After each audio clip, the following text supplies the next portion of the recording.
नियम 353 के अंदर फिर मैं एक बार स्पष्ट कर दूं, किसी भी सदस्य द्वारा किसी भी व्यक्ति के विरुद्ध मानहानि या अभियोगात्मक प्रकृति का कोई आरोप नहीं लगाया जाएगा जब तक कि सदस्य ने अध्यक्ष और संबंधित मंत्री को पर्याप्त अग्रिम सूचना नहीं दे दी हो। यह व्यवस्था है।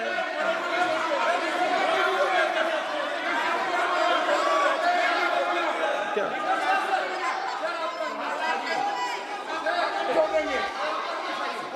House, ma'am, the same house, Honorable Shrikant Bey told, still that is in the record about Indira Gandhi ji. Still that in the record. Still that in the record. Sir, you are not removed, sir. बोलो, आप भी बोल लो। Sir, केसी वेणुगोपाल जी ने जो नाम लिया है और मैं नेहरू जी के बारे में जो बात कहा है मैंने, सर, मैं उस पर कायम हूं और मैं किताब जो है ऑथेंटिकेट कर देने तैयार हूं। अय्याज थे नेहरू, अय्याज थे। मैं फिर दोबारा रिपीट कर रहा हूं, आई एम अगेन रिपीटिंग, यही फैक्ट है और मैं किताब में ऑथेंटिकेट करके दे रहा हूं। I am authenticating that book.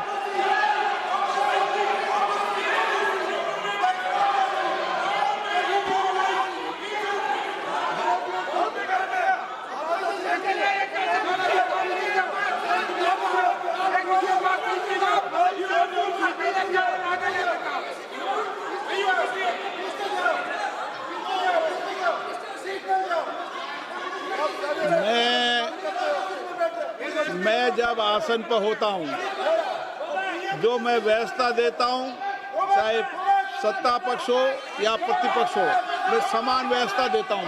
मैं जब आसन पर होता हूं,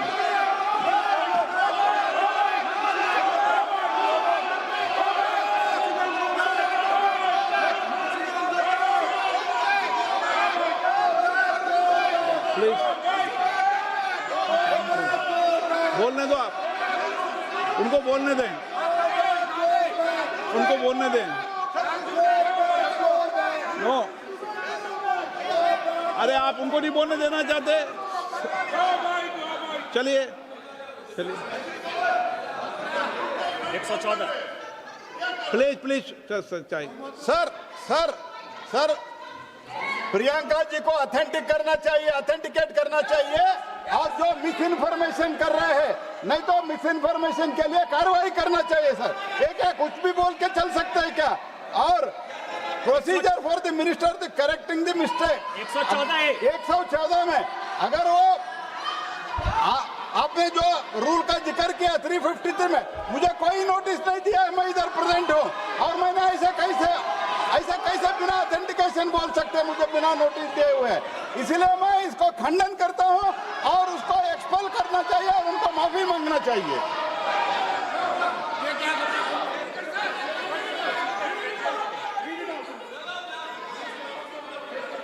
नहीं, ये चैप्टर आगे नहीं बढ़ेगा सर। बिल पे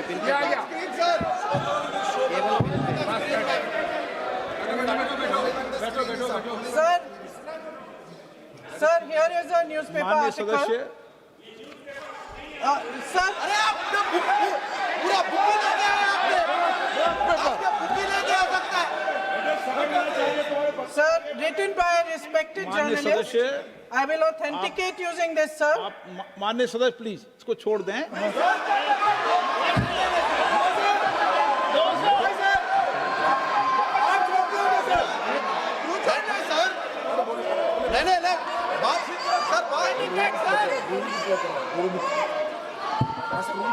सर, अगर जोशी जी अपने बयान का इस खंडन कर विधेयक रहे पर ही हैं, चर्चा होगी।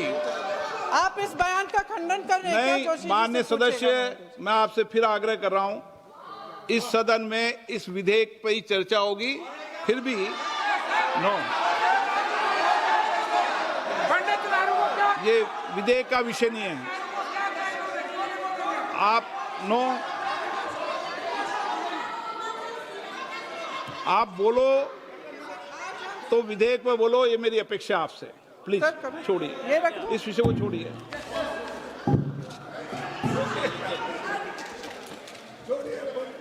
आज हम सदन पटल पर एक ऐसे विधेयक में संशोधन पर डिबेट कर रहे हैं जो 2024 में पारित हो चुका था, और इसमें मुख्य संशोधन यही है कि पेपर लीक के अन्य अपराधों के लिए सजा बढ़ाई जाएगी। मगर जब से ये विधेयक पारित हुआ तब से अब तक इस सरकार ने एक भी अपराधी को सजा नहीं दी। आपने देखा है कि कल और परसों से फेस रिकॉग्निशन द्वारा प्रदर्शन करने वाले बच्चों के नाम और पते सार्वजनिक किए जा रहे हैं, मगर यही काम पेपर लीक करने वाले अपराधियों के लिए अभी तक नहीं किया गया। ना इस विधेयक में पेपर लीक रोकने के कोई ठोस कदम है। इससे देश के युवाओं का भरोसा कैसे बनेगा? अध्यक्ष महोदय, आदरणीय प्रधानमंत्री महोदय जी को आपके माध्यम से मैं कहना चाहती हूं कि शायद उन्हें अपने सलाहकार बदलने चाहिए। वे असलियत से एकदम टूट चुके हैं। नई कमेटियां बनाने से काम नहीं चलेगा। उनका अध्यक्ष चाहे कोई भी हो। राधा कृष्ण कमेटी भी व्यवस्था में सुधार लाने के लिए बनी थी। आज तक उसकी एक सिफारिश लागू नहीं हुई है। और इस नई कमेटी में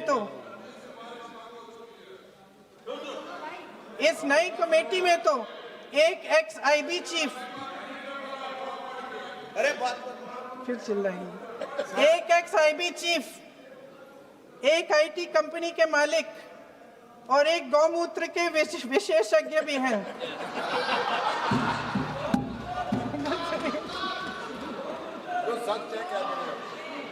इन्हें शिक्षा के बारे में क्या पता जी? सर, सच है। आप आज मेरे से नाराज हो रहे हैं। मन मुस्कुरा लीजिए। उनको आपने भी चुनाव लड़ा।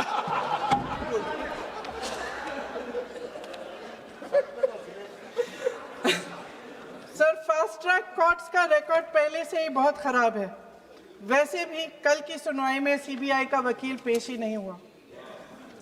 संसद में विपक्ष को दोषी ठहराने से, खोखले राजनीतिक खेल खेलने से काम नहीं चलेगा। आप जेन जी का भरोसा वापस जीतना चाहते हैं तो नए एंगल से, अपने फोन से नए वीडियो बनाने से नहीं होगा।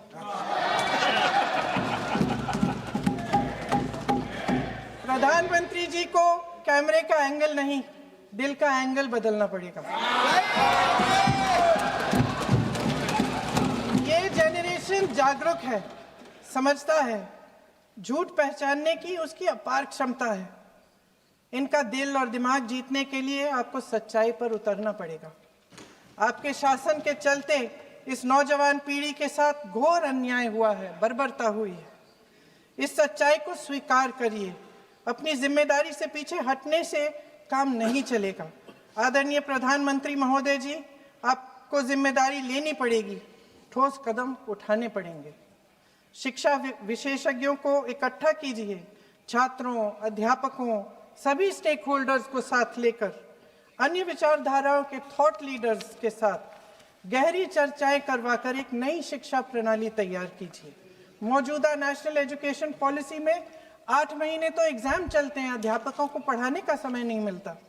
सिर्फ आरएसएस के लोगों से भरने की बजाय सिस्टम को शिक्षित, एजुकेटेड, उन्नत और उदार दृष्टिकोण के लोगों से भी भरिए, जिनकी योग्यता सिर्फ उनकी विचारधारा न हो।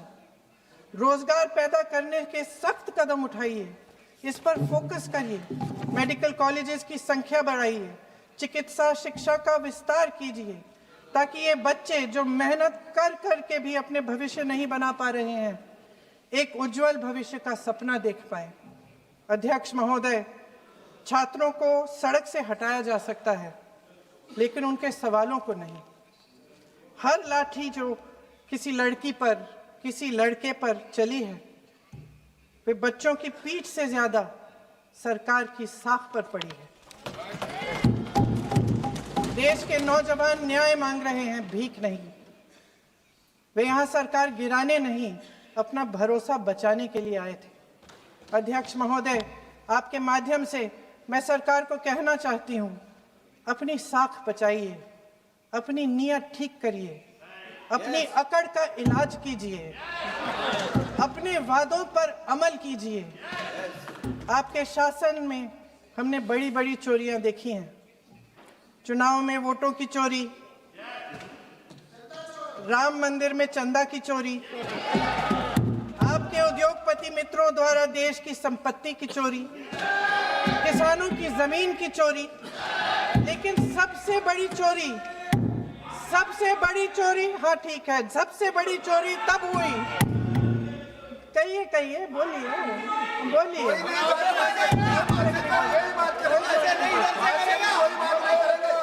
सुन लीजिए, शांति से सुन लीजिए, आपको मौका मिलेगा, आप जितनी भी चोरियों की बात करना चाहते हैं आप कर लीजिए, अभी मेरा समय है। सबसे बड़ी चोरी तब हुई जब देश के नौजवानों के भविष्य, उनके सपने चुराए गए।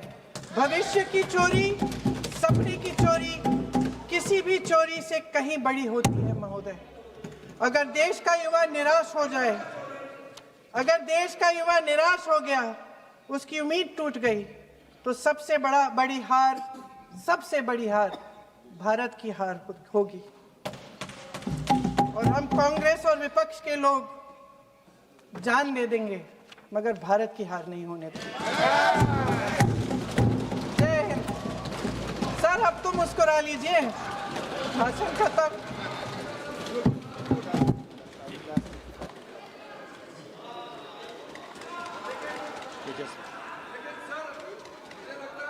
जी ने राहुल गांधी जी का स्पीच का चोरी कर लिया है, वो पूरा ड्रामा।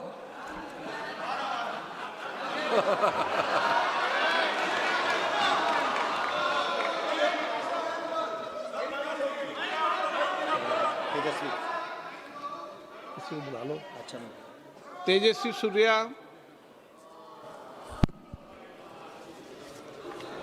धन्यवाद स्पीकर सर।